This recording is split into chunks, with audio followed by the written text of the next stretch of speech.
할바마마, 할바마, 아바마마를 살려주세요. 제발 아바마 살려주세요.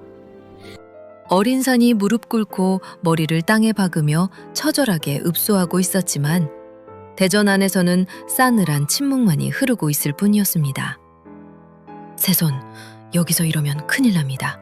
빨리 일어서세요. 우리는 여기 있으면 안 됩니다. 다급하게 쫓아온 해경궁이 새손의 손을 끌며 속삭이고 있었습니다. 온 6월의 이른 더위에 창경궁 마당이 불같이 뜨겁던 그날, 물 한 모금조차 허락되지 않는 좁디 좁은 나무 갯짝 안에서 새손의 아버지는 서서히 말라가고 있었고, 이 모습을 바라보는 해경궁의 다급했던 표정은 이상하게도 차갑게 식어가고 있었죠. 해경궁은 그 지옥 같았던 8일 동안 정말 아무것도 할 수 없었던 것일까요? 아니면 아들의 안위와 가문의 생존을 위해 남편을 차갑게 내던진 걸까요? 10살의 어린 나이에 왕가로 시집온 어린 신부는 18년이 지난 후 남편의 황망한 죽음을 마주하게 됩니다. 해경궁의 나이는 고작 28이었죠. 그리고 50여 년이 지나 왕이 된 손자의 손을 잡고 이야기합니다. 주상, 이 할미는 3번의 중요한 선택을 했었단다. 그런데 그 3번의 선택이 과연 옳은 일이었는지는 지금도 알 수가 없구나. 오늘날까지도 궁중문학의 정수로 손꼽히는 한중록의 저자 해경궁 홍씨는 그렇게 82년의 삶을 마감했습니다. 4명의 왕을 모신 10살 신부 해경궁 홍씨의 파란만장한 삶을 함께 들여다보시기 전에 구독과 좋아요로 그리고 댓글로 힘을 보태주십시오. 여러분의 응원이 다음 이야기를 만드는 동력이 됩니다. 1735년 6월 18일 한양 서대문 밖 평동의 밤은 유난히도 깊었습니다. 그날 밤 홍봉아는 기이한 꿈 하나를 꾸었는데 거대한 흑룡 한 마리가 당 안으로 들이닥치더니 검은 빛으로 번뜩이는 비늘을 휘날리며 사람을 꿰뚫어 볼 듯한 눈으로 집안을 한 바퀴 휘돌고는 후련히 사라져버렸습니다. 홍봉아는 비명을 지르듯 벌떡 일어나 외쳤어요. 아들이다. 틀림없이 가문을 일으킬 아들이야. 용꿈은 곧 출세의 상징이었으니 그는 아들이 태어날 거라 굳게 믿었습니다. 하지만 새벽녘 산실에서 들려온 울음소리 뒤로 따님이 옵니다. 라는 대답이 돌아오자 홍봉안의 얼굴은 차갑게 굳어버렸습니다. 이미 위로 딸이 있었기에 아들을 간절히 바랐던 탓이지요. 그러나 아이를 가만히 살피던 할아버지 홍연보는 고개를 끄덕이며 나직이 읊조렸습니다. 특별한 아이로구나. 비록 딸이라 하나 이 아이는 보통의 기운을 타고난 것이 아니야. 그러니 며느리는 이 아이를 귀하게 잘 키우도록 해라. 범상치 않은 큰일을 할 아이다. 이 아이가 바로 훗날의 해경궁 홍씨였습니다. 가문인 풍산 홍씨는 왕실과 겹사돈을 맺은 명문가였지만 실제 형편은 가난하게 짝이 없었습니다. 증조부의 재산이 큰 할아버지에게만 돌아간 탓에 해경궁의 아버지는 한 푼도 물려받지 못했고 오죽하면 언니를 시집 보낼 때조차 혼수를 빌려다 써야 할 정도였으니까요. 하지만 소녀는 남달랐습니다. 한 번 보고 들은 것은 평생 잊지 않았고 어려운 글을 배우면 단번에 그 속뜻을 이해했으며 무엇보다 사람을 마주하면 그 성정과 속내를 단번에 파악하는 신비로운 능력이 있었죠. 조부 홍연보가 남긴 예언은 머지않아 현실이 되었습니다. 1743년 아이가 9살이 되던 해 궁에서 소식이 당도했습니다. 풍산 홍씨의 딸을 세자빈 간택에 올리라는 명이 떨어진 것인데 집안은 발칵 뒤집혔습니다. 왕세자의 아내이자 훗날 나라의 어머니가 될 자리였지만 홍봉아는 깊은 고민에 빠졌지요. 간택에 나가려면 당장 입고 갈 옷이며 혼수까지 준비해야 하는데 형편이 도저히 따라주지 않았던 겁니다.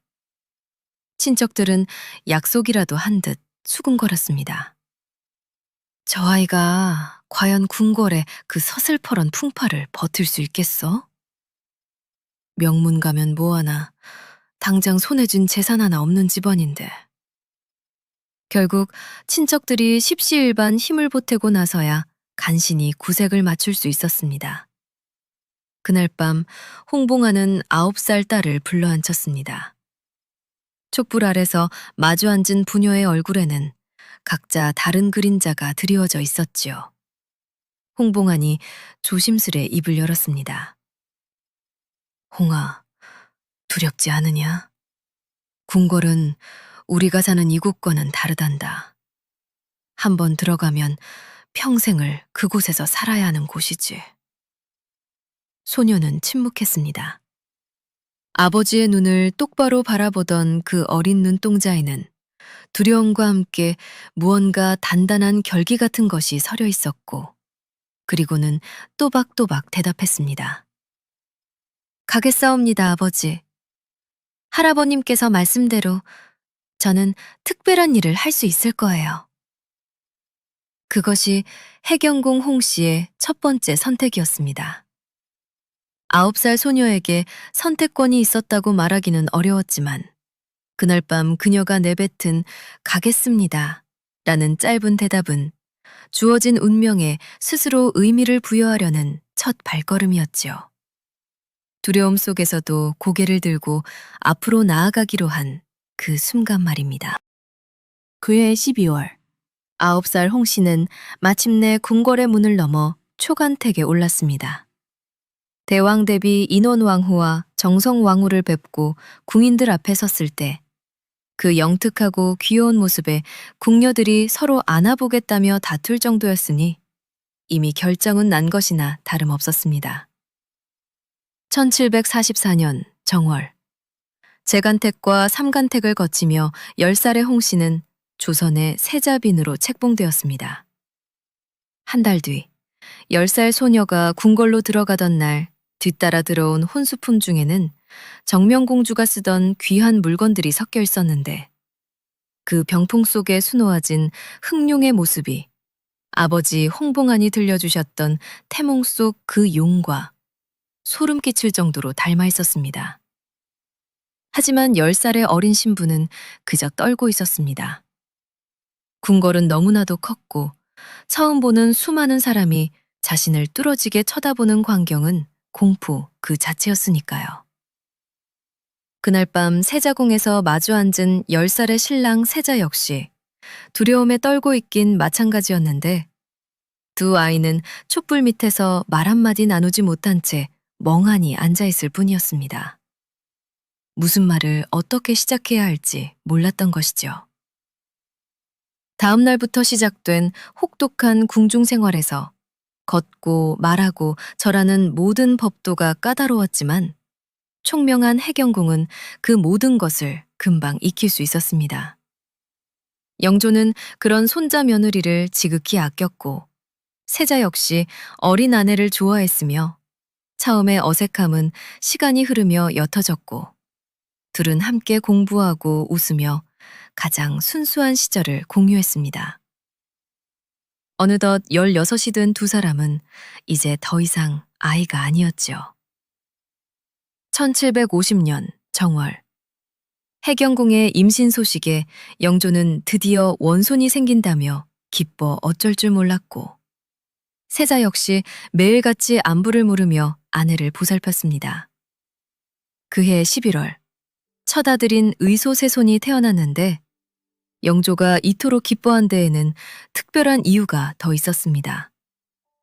3년 전 세상을 떠난 딸 화평 옹주가 해경궁의 해산날 꿈에 나타났는데 갓 태어난 아이의 몸에 옹주와 똑같은 자리에 점이 있었던 것이죠.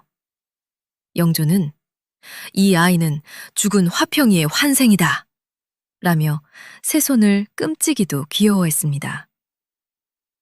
해경궁에게도 그 시절은 완벽한 행복이었습니다. 자상한 남편과 인자한 시아버지, 그리고 건강한 아들까지. 하지만 그 행복은 찰나에 불과했는데 1752년 겨우 도를 넘긴 의소세손이 갑작스러운 고열과 경기를 일으키며 숨을 거두고 만 것입니다. 해경궁은 울음조차 나오지 않는 절망 속에 무너져 내렸습니다.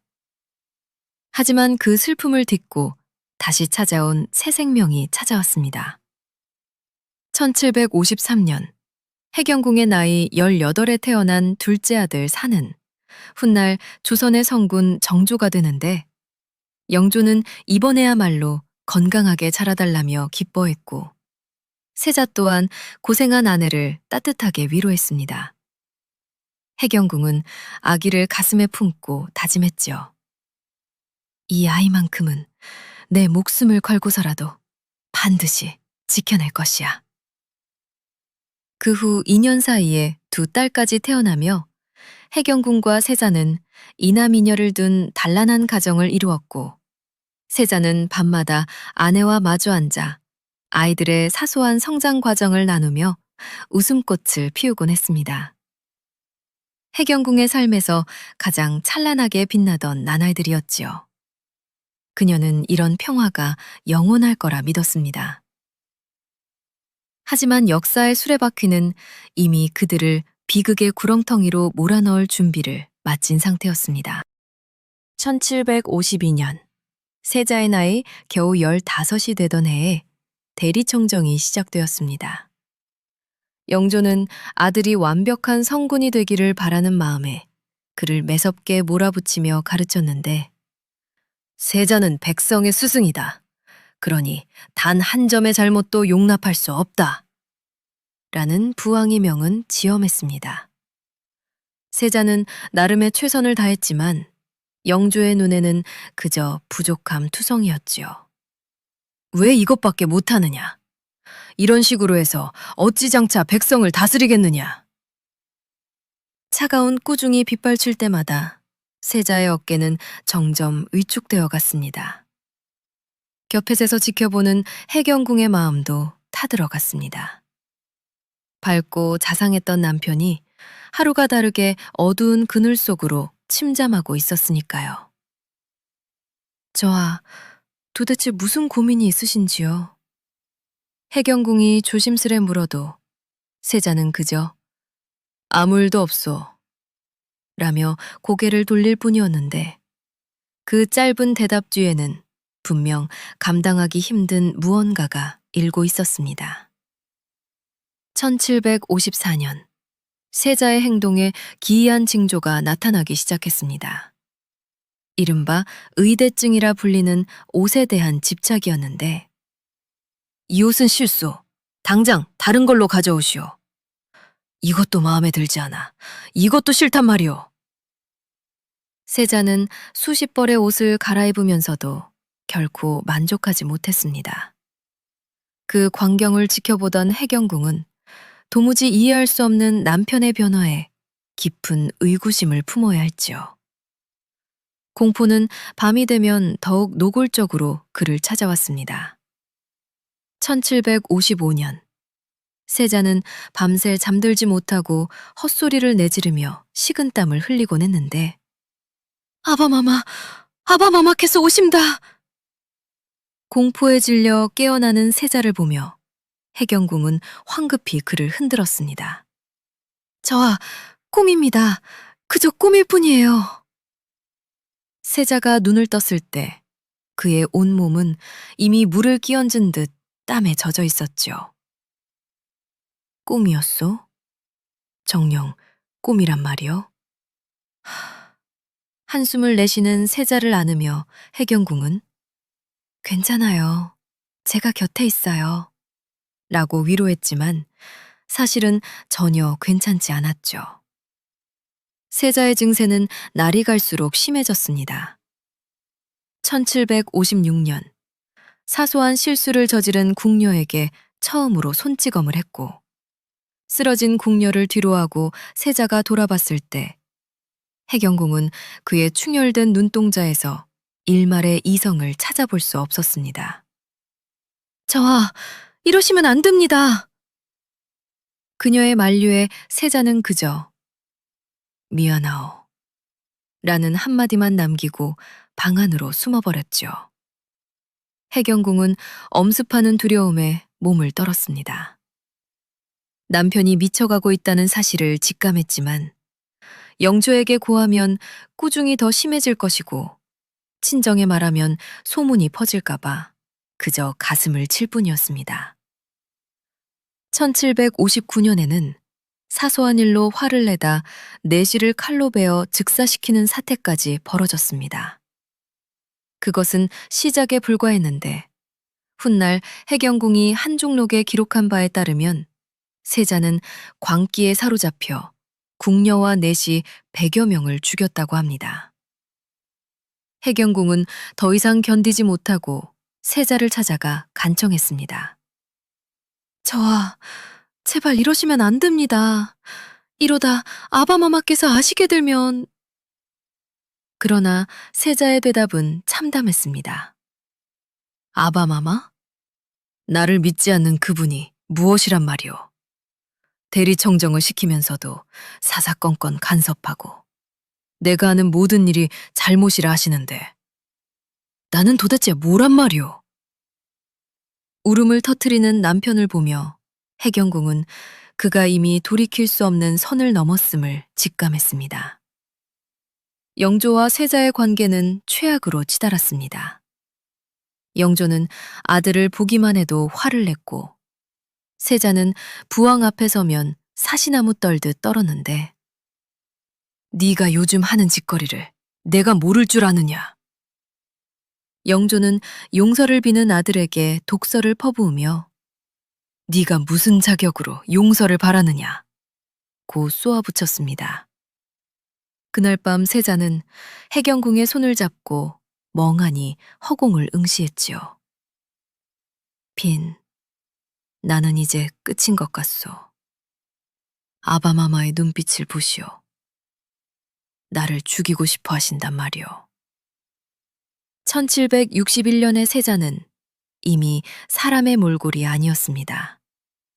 밤낮 없이 궁녀들을 죽이고 때렸으며 이유 없는 웃음과 울음을 반복했는데 해경궁은 이제 남편이 자신까지 죽일지 모른다는 공포에 떨었지만 9살이 된 새손 산만큼은 지켜야 했습니다. 어마마마, 아바마마는 왜 저렇게 아프신가요? 묻는 아들에게 해경궁은 차마 진실을 말하지 못한 채 아바마마는 그저 경무로 힘들어 하시는 것 뿐이란다. 라며 아이를 품에 안았습니다. 1762년 4월, 세자가 밤마다 궁을 몰래 빠져나가 시정 사람들과 술을 마시고 싸움을 벌인다는 소문이 영조의 귀에 들어갔습니다. 영조의 분노는 폭발했고 세자가 밤에 궁을 나가는 게 말이 되느냐? 네 놈이 정녕 미쳤구나. 결국 세자는 모든 관직을 빼앗기고 쫓겨났습니다. 세자궁으로 돌아온 그는 넋이 나간 듯 웃었지요. 나는 이제 아무것도 아니오. 세자도 아니고. 1762년 5월 13일, 끔찍한 운명의 날이 도래했습니다. 나경원의 상소에는 세자의 온갖 기행과 부왕에 대한 원망이 적나라하게 담겨 있었고 영조는 떨리는 손으로 상소를 읽으며 결심했습니다. 이 아이를 더 이상 두고 볼 수 없겠구나. 영조는 창경궁 휘령전 뜰로 세자를 불러냈습니다. 무릎 꿇은 아들에게 영조가 차갑게 명했지요. 네 죄를 내가 다 알 것이다. 네가 내 아들이라면 마지막으로 내 명을 받들어라. 스스로 목숨을 끊어라. 세자는 울부짖으며 용서를 구했지만 영조는 단호하게 돌아섰습니다. 용서는 없다. 그 선언과 함께 조선 역사상 가장 슬픈 8일이 시작되었습니다. 해경궁의 귀에 그 소식이 날아들었습니다. 자진하라. 아바마마께서 저하께 스스로 목숨을 끊으라 명하셨다 하옵니다. 그 한마디에 온몸의 피가 거꾸로 솟구치고 사지가 떨려왔는데 정신없이 세자의 저승궁으로 달려갔을 때 남편은 이미 넋이 나간 표정으로 칼 한 자루를 앞에 둔 채 앉아 있었습니다. 빈, 나는 이제 죽어야 하오. 저하, 안 됩니다. 어찌 이런 말씀을 하십니까? 아바마마의 명이지 않소. 나는 그 명을 따라야만 하오. 세자가 떨리는 손으로 칼을 치켜들었을 때 해경궁은 본능적으로 그의 손을 움켜쥐었는데 저하, 제발 멈추십시오. 놓으시오, 빈. 놓으란 말이오. 칼자루를 사이에 두고 두 사람이 뒤엉키던 그 순간 문이 박차고 열리며 영조가 들이닥쳤습니다. 이게 무슨 추태냐? 영조의 불호령이 떨어지고 세자비는 당장 물러나거라. 는 외침에 해경궁은 얼어붙은 채 뒤로 물러날 수밖에 없었습니다. 영조의 시선은 바닥에 엎드린 아들에게 꽂혔지요. 네 놈이 내 명마저 거역하려 드는 것이냐? 아바마마, 죽고 싶지 않습니다. 제발 살려주십시오. 살고 싶습니다. 세자는 울부짖으며 부왕의 옷자락을 붙들고 늘어졌지만 영조는 차갑게 그 손을 쳐냈습니다. 네 놈은 더 이상 내 아들이 아니다. 영조는 곧바로 밖을 향해 소리쳤습니다. 이놈이 자진하지 않으니 다른 방법을 써야겠다. 당장 신하들을 불러오라. 몰려든 신하들 사이에는 해경궁의 아버지 홍봉안도 서 있었는데 영조가 살기 어린 눈으로 물었습니다.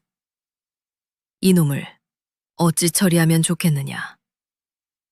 뜰에는 무거운 정적이 흘렀습니다. 누구도 감히 왕의 분노 앞에 답을 내놓지 못하고 있었지요. 그때 한 신하가 조심스럽게 입을 열었습니다.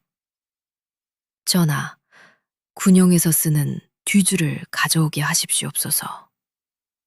뒤주, 쌀을 담아두는 그 비좁은 나무갯장 말이었습니다. 영조의 눈이 번뜩였지요. 뒤주라 했느냐?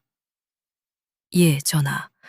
저 뒤주 속에 가두어 두시옵소서. 해경궁은 멀리서 그 광경을 지켜보고 있었는데 누군가 뒤주를 제안했다는 소식이 들려왔지만 누가 말했는지는 혼란 속에 정확히 알 수 없었습니다.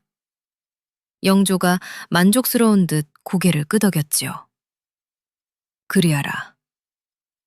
창경궁 뜰 한복판에 커다란 뒤주가 놓였습니다. 성인 사내 하나가 겨우 몸을 웅크릴 만한 크기였는데 영조의 명이 떨어지자 궁인들이 울부짖는 세자를 끌고 왔습니다. 아바마마, 제발 살려주십시오. 집어넣어라. 세자는 짐승처럼 끌려 들어가 뒤주 속에 처박혔고 무거운 뚜껑이 닫히고 이내 대못을 박는 소리가 궁궐의 정적을 찢어발겼습니다. 당, 당, 당. 못이 박힐 때마다 해경궁의 심장에도 구멍이 뚫리는 듯 했지요. 뒤주 안에서 긁어대는 소리와 함께 세자의 비명이 새어나왔습니다. 아바마마, 제발. 하지만 영조는 뒤도 돌아보지 않고 몸을 돌렸고 해경궁은 그 자리에 망구석처럼 서 있었습니다. 눈앞에 저 나무 상자 안에 제 남편이 갇혀 있는데 발걸음이 떨어지지 않았지요. 구해야 해. 내가 가서 구해야 해. 마음은 절규했지만 몸은 단 한치도 움직이지 않았습니다. 그때 저 멀리서 다급한 발소리가 들려왔습니다.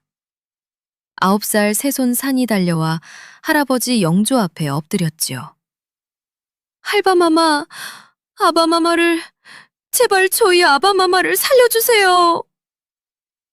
아이의 애원이 뜰을 가득 채웠는데 아바마마가 잘못했다면 제가 대신 벌을 받겠습니다. 제발! 영조는 아이를 일으켜 세우며 차갑게 대꾸했습니다. 세손, 이건 네가 상관할 일이 아니다. 당장 물러가라. 할바마마! 물러가라 하지 않느냐! 아이는 울부짖으며 끌려갔습니다. 할바마마! 할바마마! 해경궁은 그 광경을 그저 지켜보고만 있었는데 아들은 아버지를 구하려 온몸을 던지는데 어미인 자신은 그저 멈춰서 있을 뿐이었습니다. 5월의 이른 더위가 시작되던 때였습니다. 햇볕은 뒤주를 뜨겁게 달구었고 물 한 방울, 밥 한 톨 허락되지 않은 그 비좁은 어둠 속에서 세자는 서서히 말라가고 있었습니다. 첫째 날과 둘째 날 뒤주에서는 끊임없이 긁는 소리와 물을 달라 는 신음이 들려왔는데 영조의 엄명 앞에 누구도 다가가지 못했습니다. 해경궁은 처소에서 떨고 있었습니다. 하지만 온 궁궐을 둘러싸고 휘도는 죽음의 기운은 막을 수는 없었지요. 아직 시간은 있어. 아바마마께서 곧 마음을 돌리실 거야. 그러면 저 안은 사실 수 있어. 그녀는 그렇게 스스로를 되뇌이며 떨고 있었습니다. 셋째 날, 해경궁은 친정아버지 홍봉안을 은밀히 만났습니다. 아버님, 저 아를 구할 방법이 정녕 없는 것입니까? 홍봉안의 얼굴은 며칠 새 폭삭 늙어 있었고 그는 딸의 손을 떨며 잡았습니다. 안 된다. 이미 늦었어. 하지만 아버님... 딘, 똑똑히 들어라. 세자는 이미 끝났다. 설령 살아나온다 해도 폐위는 면치 못할 것이야. 하지만 세손은 살아야 하지 않겠느냐. 네가 세자를 구하려 들면 영조 전하의 분노가 세손에게까지 미치게 될 것이다. 그러면 세손의 목숨도 우리 가문도 끝장인 게야. 해경궁은 숨이 막혀왔습니다. 세손을 지켜라. 그것이 지금 네가 해야 할 유일한 일이다. 그것이 네가 할 수 있는 마지막 일이다. 홍공화는 그 말을 남기고 떠났고 해경궁은 차가운 방에 홀로 남겨졌는데 그녀는 머릿속으로 생각하고 또 생각했습니다. 남편을 구하면 아들이 죽는다. 남편을 포기하면 아들이 산다. 해경궁은 그때 알았습니다. 자신의 선택은 이미 끝나 있었다는 것을요. 다섯째 날, 세자의 목소리가 희미해졌습니다. 아바마마, 용서하십시오. 빈, 세손. 힘 빠진 목소리가 바람에 흩어졌는데 해경궁은 홀린 듯 뜰로 나갔습니다. 멀리서 보이는 저 뒤주를 향해 그녀는 한 걸음, 두 걸음 다가갔지요. 그때 다시 세손이 나타나 영조의 바짓가랑이를 붙잡았습니다. 할바마마, 아바마마가 죽어가고 있습니다. 제발, 제발요. 하지만 영조의 눈은 미동조차 없었습니다. 세손, 그만하라 했느니라. 모두 왕실과 조정을 위한 것이니라. 네가 나설 자리가 아니다. 울며 끌려가는 아들의 뒷모습을 보며 해경궁은 멈춰섰고 그리고 뒤주로 향하던 발길을 돌려 다시 방으로 들어갔습니다. 세손이 더 이상 나서면 안 돼. 아바마마의 심기를 더 이상 건드리면 저 아이마저 위험하다. 저 아이만은 살려야 해. 일곱째 날, 뒤주는 이제 쥐죽은 듯 조용했습니다. 가끔 희미한 신음만이 새어나올 뿐이었는데 해경궁은 차가운 방 안에 홀로 앉아 있었습니다. 창밖으로 보이는 저 뒤주를 바라보며 그녀는 생각했지요. 내가 할 수 있는 것은 없어. 저 뒤주 안에서 남편이 서서히 죽어가고 있었지만 그녀는 움직일 수 없었습니다. 아니, 움직이지 않았다고 해야 할지도 모르죠. 하지만 해경궁 자신도 알고 있었습니다. 이것은 자신의 선택이었다는 것을요. 자신의 목숨을 걸고 남편을 구명하면 아들까지 죽을 수도 있다. 하지만 남편을 포기하면 아들한테까지는 해가 미치지 않는다. 해경궁의 입술에서 떨리는 중얼거림이 새어나왔습니다. 저하를 살리면 산이가 죽는다. 산아, 산아, 어미를 용서해라. 용서하십시오, 저하. 하지만 저는 어머니입니다. 저 아이를 살려야 하지 않겠습니까? 눈물이 뺨을 타고 흘러내렸지만 그녀는 끝내 자리에서 일어나지 않았는데 그저 뒤주를 향해 고개를 숙인 채 용서를 빌 뿐이었습니다. 5월 21일, 영조의 명이 떨어졌습니다. 뒤주를 열어라. 뚜껑이 열리자마자 진동하는 악취 속에 세자는 차갑게 식어 있었고 해경궁은 멀리서 그 광경을 보았습니다. 남편의 죽음을 확인한 순간 눈물조차 나오지 않았습니다. 가슴속은 텅 빈 구멍이 난 듯했지요. 새손이 달려와 아버지의 시신을 부여잡고 오열했습니다. 아바마마! 아바마마! 9살 아이의 통곡 소리를 들으며 해경궁은 생각했습니다. 미안하옵니다, 저하. 이 아이를 지키기 위해 제가 할 수 있는 것은 여기까지였습니다. 저를 용서하지 마시옵소서. 그날 세자는 27의 나이로 생을 마감했습니다. 해경궁은 28의 나이에 과부가 되었고 그날부터 그녀의 가슴 속에는 평생을 괴롭힐 단 하나의 질문이 박혔습니다. 나는 정말 구할 수 없었던 것일까요? 아니면 내 아들을 위해 저하를 구하지 않기로 선택한 것일까요? 그녀는 죽는 날까지 그 답을 찾지 못했습니다. 남편 세자가 뒤주 속에서 차가운 시신이 되어 나온 바로 다음 날이었습니다. 영조는 기다렸다는 듯 가혹한 어명을 내렸는데 세자빈을 해빈으로 강등한다.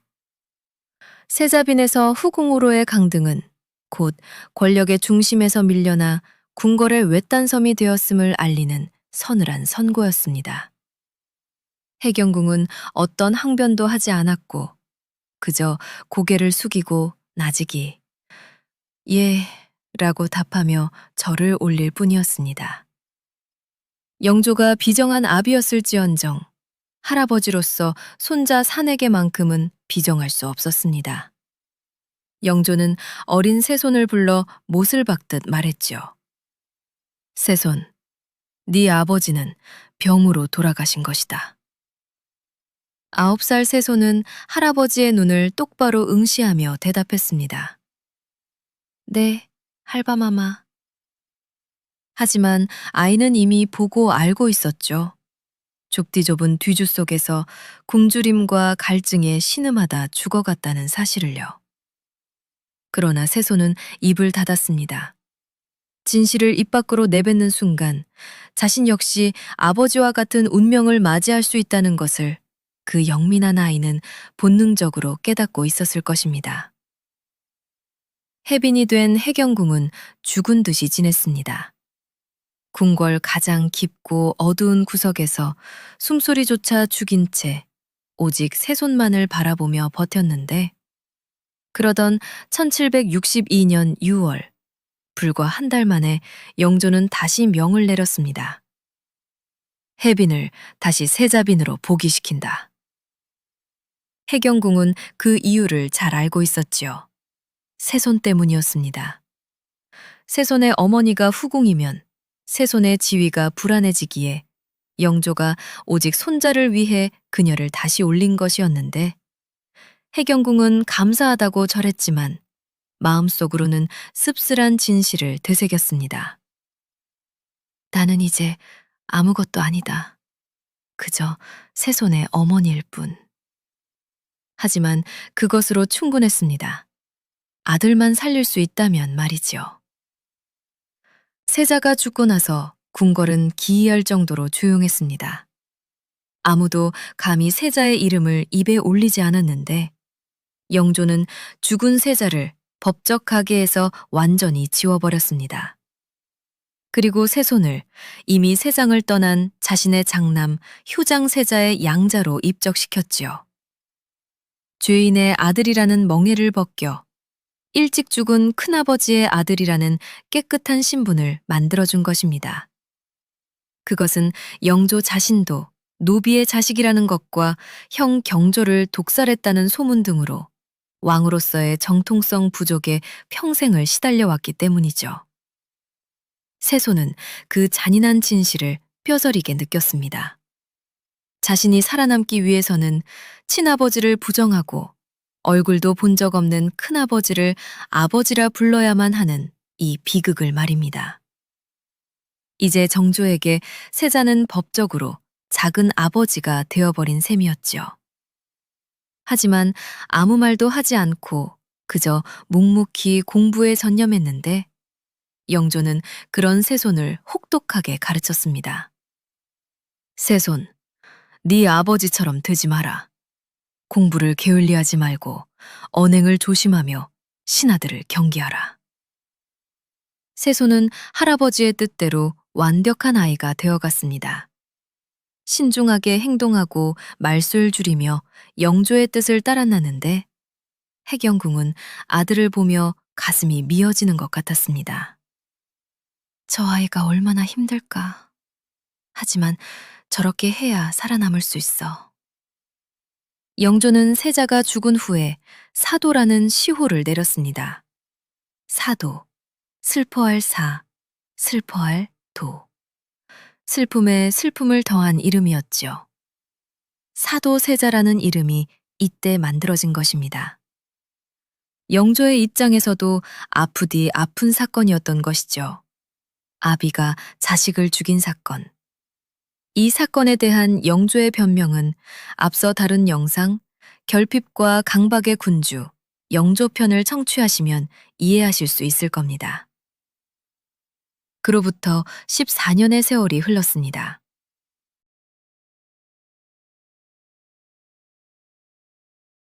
(1770년) 세손이 16이 되었을 때 영조는 세손을 대리청정시켰는데 세손, 이제 네가 나란 일을 돌보아라. 영심하겠습니다. 세손은 조심스럽게 정무를 시작했습니다. 아버지처럼 실수하지 않으려고 애썼죠. 해경궁은 아들을 보며 그저 무사하기만을 기도했습니다.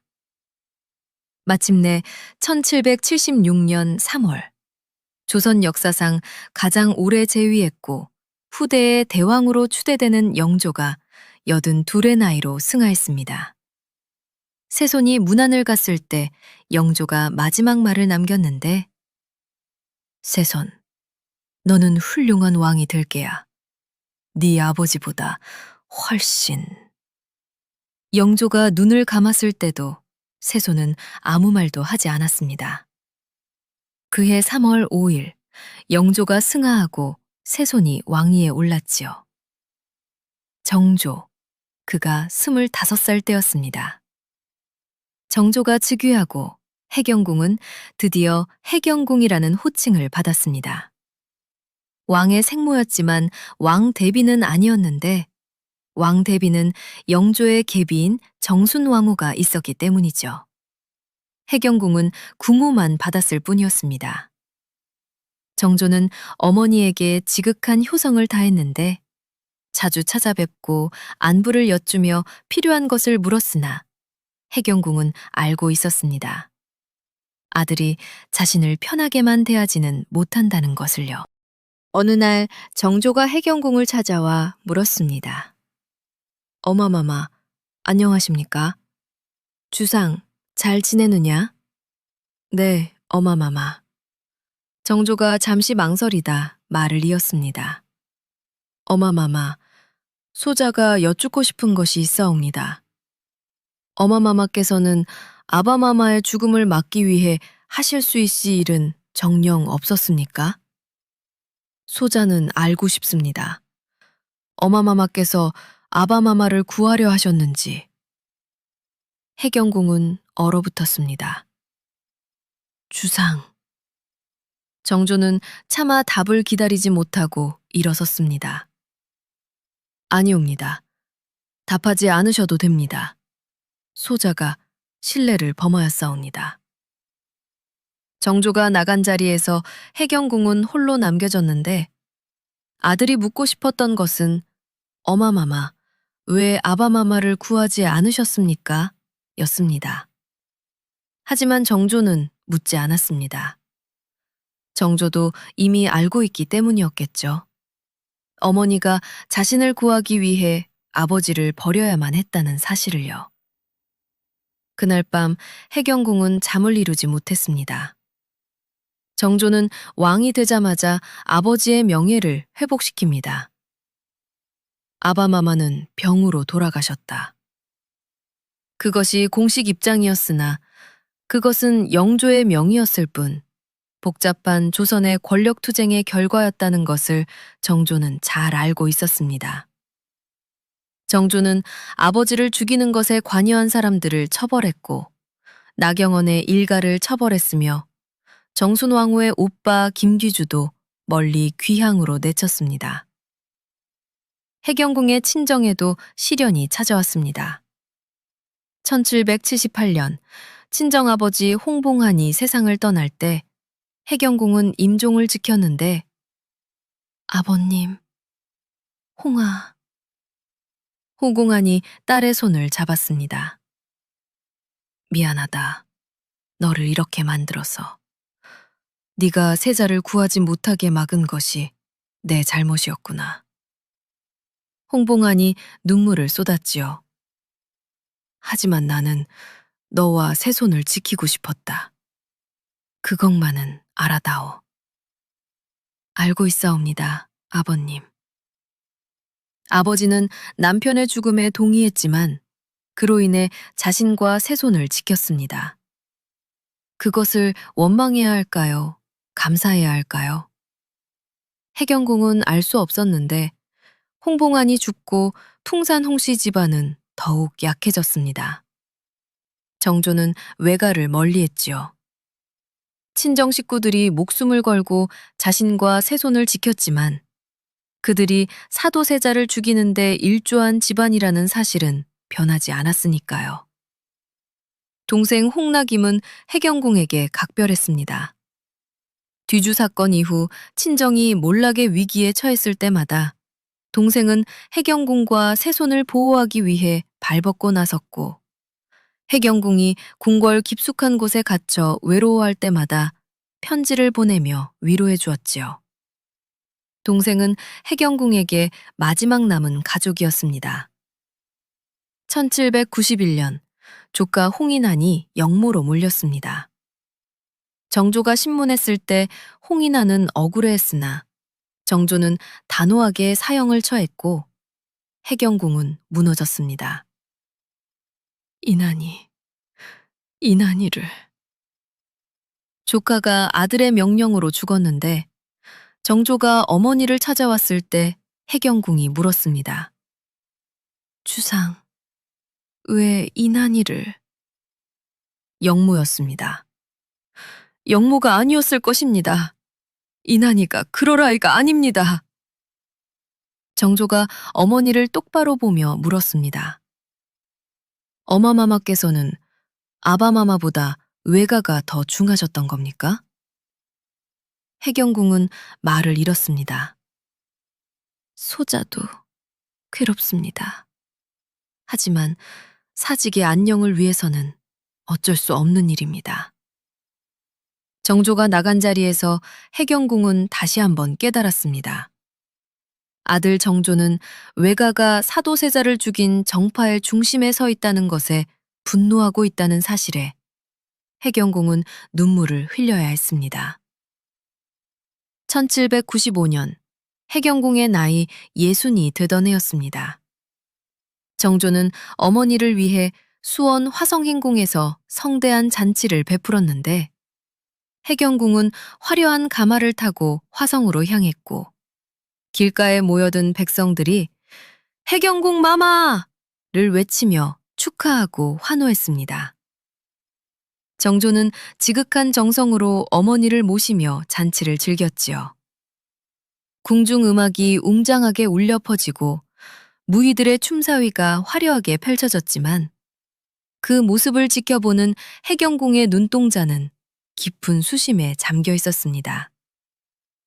이렇게나 화려한 잔치에 어찌하여 내 마음은 이리도 쓸쓸한 것일까. 그날 밤 해경궁은 화성행궁의 창밖을 멍하니 내다보고 있었습니다. 하늘에는 차가운 달이 떠 있었는데 그때 정조가 처소로 찾아왔습니다. 어마마마, 아직 잠들지 않으셨습니까?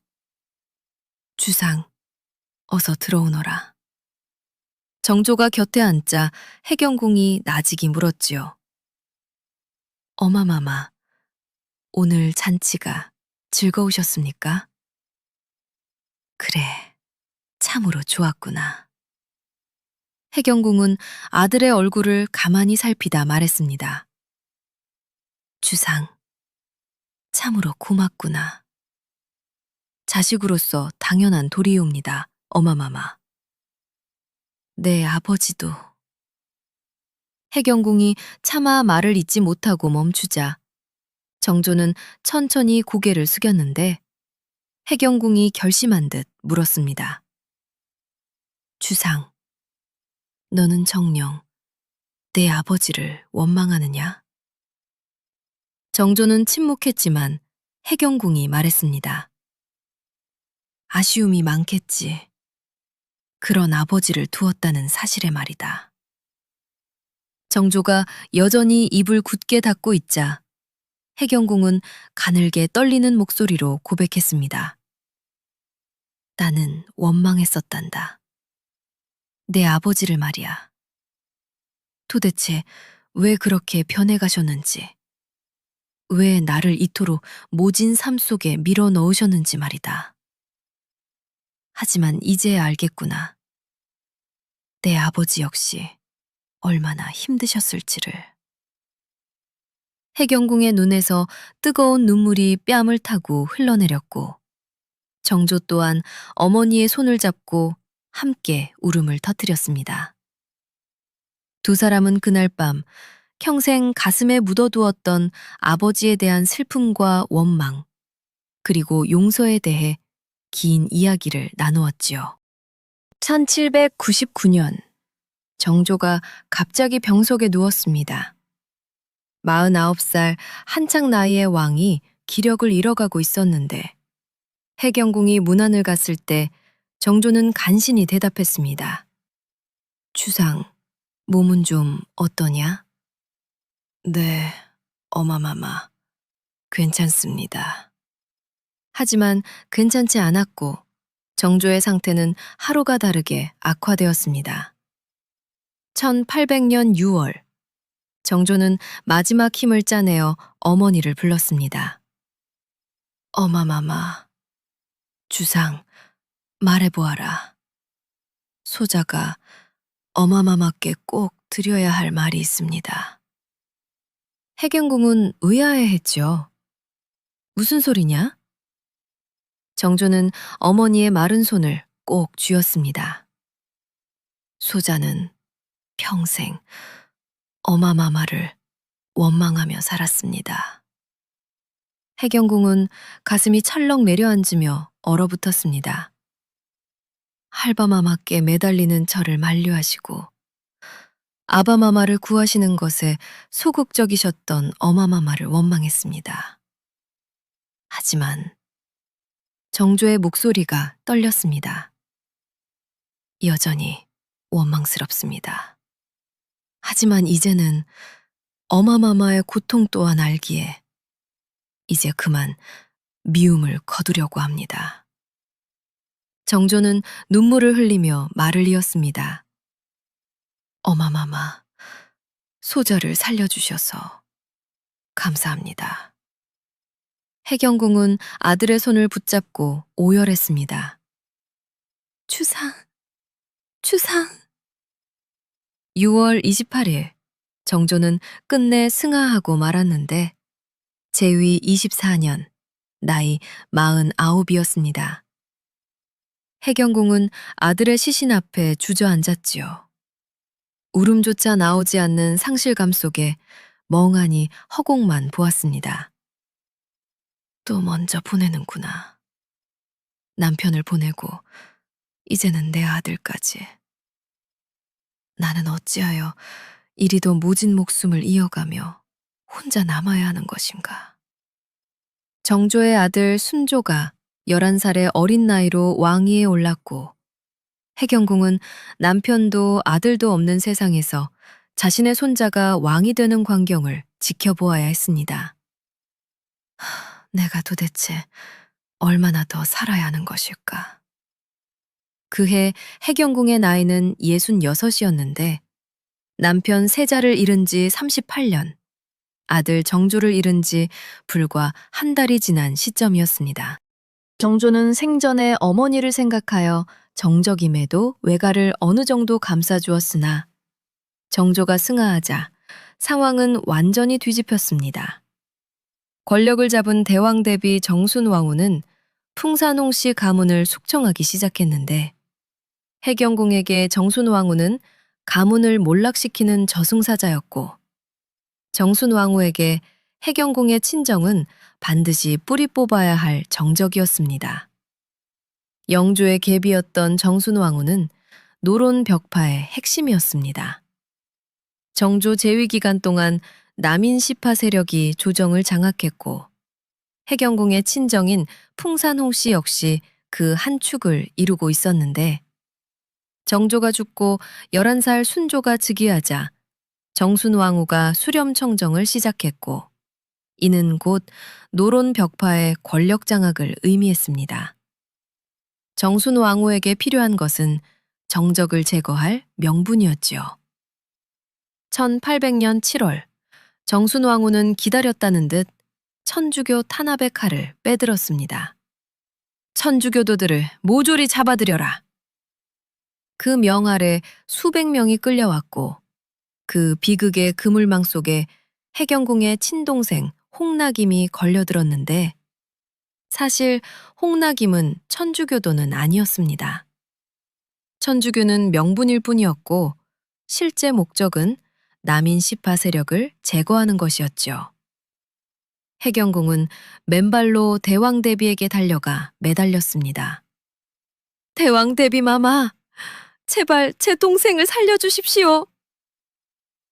그러나 돌아온 것은 얼음장보다 차가운 대답뿐이었습니다.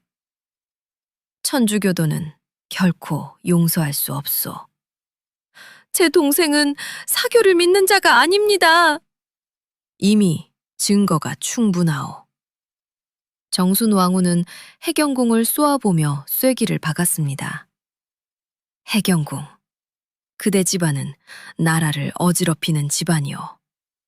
세자를 죽음으로 몰아넣다니 이제는 나라의 근간을 흔드는 사교를 믿다니. 해경궁은 무릎을 꿇고 울며 빌었으나 끝내 동생을 구할 수는 없었습니다. 1800년 10월 동생 홍낙임은 처형되었고 동생의 죽음을 전해 들은 해경궁은 그 자리에서 쓰러지고 말았습니다. 낙임아, 내 동생 낙임아. 통곡하던 그날 밤 그녀는 떨리는 손으로 다시 붓을 쥐었습니다. 써야 한다. 죽기 전에 반드시 써야 한다. 우리 집안이 결코 역적이 아니었음을, 내 아버지가 결코 죄인이 아니었음을 세상에 알려야 한다. 폐갑잔치가 끝난 후인 1795년에 이미 제1권이 쓰여져 있었습니다. 그때는 비교적 담담한 회고록이었는데 10살에 입궐하여 행복했던 시절, 남편의 광기, 그리고 뒤주 사건까지 자신이 겪은 삶을 조카 홍수영에게 들려주듯 써내려갔습니다. 하지만 정조가 죽고 쓰기 시작한 제2권부터 제4권까지는 성격이 달라집니다. 그것은 서글픈 인생의 회고가 아니라 가문을 살리기 위한 호소였고 목적을 가진 내용이었습니다. 1801년부터 1805년까지 해경궁은 붓을 쥐고 또 쥐었는데 글 속에서 아버지 홍봉안을 철저히 옹호했습니다. 아버지는 결코 주인이 아니었다. 아버지는 세자를 구하기 위해 마지막까지 애쓰셨다. 아버지는 오직 나라를 생각한 충신이었다. 붓을 쥔 손에 힘을 줄수록 마음의 무게는 무거워졌습니다. 해경궁 자신도 알고 있었는데 일부는 거짓이라는 것을요. 하지만 써야만 했습니다. 어린 손자 순조와 조정에 보여주어 친정의 멸문을 막아야 했으니까요. 우리 집안은 역적이 아니다. 나라를 위해 헌신한 충신의 집안이다. 1803년 제4권에서는 동생 홍낙임을 위해 울분을 쏟아냈습니다. 내 동생은 천주교도가 아니었다. 억울한 모함 속에 죽어간 영혼이다.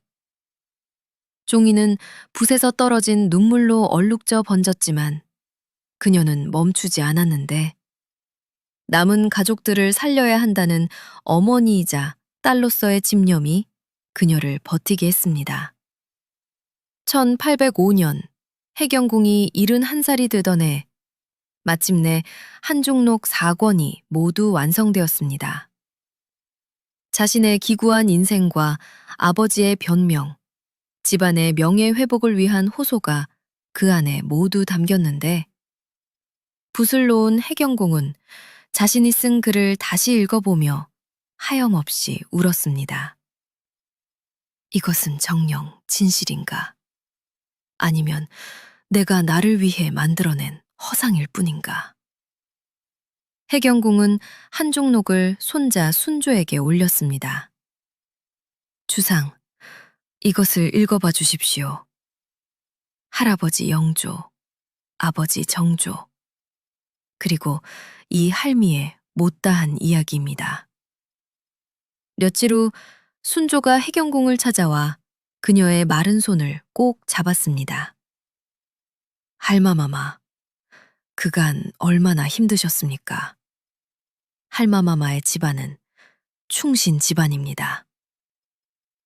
해경궁은 참았던 울음을 터뜨렸는데 순조가 정말로 믿어준 것인지 아니면 할머니의 간곡한 호소에 믿어주는 척을 한 것인지는 알 수 없었습니다. 하지만 그것으로 충분했지요. 1814년, 이제 어른이 된 순조가 기쁜 소식을 들고 할머니를 찾았습니다. 할마마마, 할아버지 홍봉안과 외삼촌 홍낙임을 복권하겠습니다. 가문의 명예를 회복해드리겠습니다. 해경궁은 떨리는 목소리로 고맙다는 말을 반복했습니다. 평생을 바쳐 쓴 피 어린 기록이 드디어 결실을 보게 된 것이었고 이제야 눈을 감을 수 있겠다는 안도감이 그녀를 감싸 안았습니다. 1815년 12월 81살의 해경궁은 병석에 누워 마지막 숨을 몰아쉬고 있었습니다. 순조가 정중히 곁을 지키자 그녀가 힘겹게 말했지요. 주상, 나는 평생 3번의 중요한 선택을 했답니다. 순조는 성인 왕으로서의 위엄을 갖추고 있었지만 할머니 앞에서만큼은 여전히 어린 손자였습니다. 그가 할머니의 손을 더욱 꼭 쥐자 해경궁이 말을 이었습니다. 10살의 간택은 두려웠지만 집안을 위해 궁궐로 가겠다 했다. 그것이 내 운명이라 믿었어. 해경궁의 목소리가 가늘어졌지요. 28살 때는 네 할아버지를 구하지 못했단다. 아니, 구하지 않을 것을 선택했던 것 같다. 그것이 주상의 아버지를 살리는 길이라 믿었기 때문이지. 눈물이 해경궁의 뺨을 타고 흘러내렸습니다. 그리고 66살 때는 그것을 기록에 남겨야 했어. 한중록을 쓰기 시작했단다. 아마도 진실을 알리고도 싶었지만 변명도 하고 싶었던 듯하다. 해경궁은 순조를 바라보며 나지막이 물었습니다. 주상, 그 선택들이 옳은 선택이었을까? 순조가 울먹이며 대답했습니다. 할마마마. 해경궁은 고개를 저었습니다. 그래 주상, 사실은 나도 잘 모르겠구나. 끝내 알지 못하겠구나. 그녀의 눈이 천천히 감겼습니다. 다만 이렇게 오래 살아남아 주상의 따뜻한 손을 붙들고 가게 되어 행복하구나. 이렇게 오래. 1815년 12월 15일 해경궁 홍씨는 창경궁 경춘전에서 조용히 눈을 감았습니다. 10살의 입궐에 28의 과부가 되고 81살의 생을 마감하기까지 그녀의 인생은 곧 조선 왕실의 가장 슬픈 기록 그 자체였습니다. 10살의 나이에 수줍은 신부로 대궐문을 넘어 28에 남편을 잃은 과부가 되었고 60의 나이에 회한의 붓을 들었다가 81살에 마침내 눈을 감은 여인. 해경궁 홍씨의 삶은 조선 역사상 가장 시리고도 뜨거운 기록이었습니다. 그녀가 남긴 한중록은 진실한 고백일까요? 아니면 살아남은 자의 변명일까요? 그 답은 우리 중 누구도 알 수 없습니다. 1899년 고종은 해경궁을 헌경왕후로 추존했고 세자 역시 장조로 추존되어 왕의 이름을 얻었습니다. 해경궁이 그토록 바랐던 일이었으나 그녀는 끝내 보지 못했지요. 죽은 지 84년 만에 그녀는 마침내 왕비의 자리에 올랐고 병풍 속 검은 용은 뒤주 속에 갇혀 승천하지 못했지만 그 아들은 성군이 되어 하늘로 올랐습니다. 역사는 그녀를 어떻게 기억할까요? 선택권 없는 운명 속에서도 스스로에게 의미를 부여하려 했던 한 여인으로 시대의 잔혹한 소용돌이 속에서 그저 최선을 다해 살아남으려 했던 한 인간으로 기억할 것입니다. 오늘 전해드린 이야기는 해경궁 홍씨가 직접 남긴 기록, 국보로 지정된 한중록을 바탕으로 재구성되었습니다. 세자가 뒤주 속에서 8일 만에 숨을 거둔 비극, 정조의 즉위, 그리고 해경궁이 81세의 천수를 누렸던 것. 이 모든 것은 부인할 수 없는 역사적 사실입니다.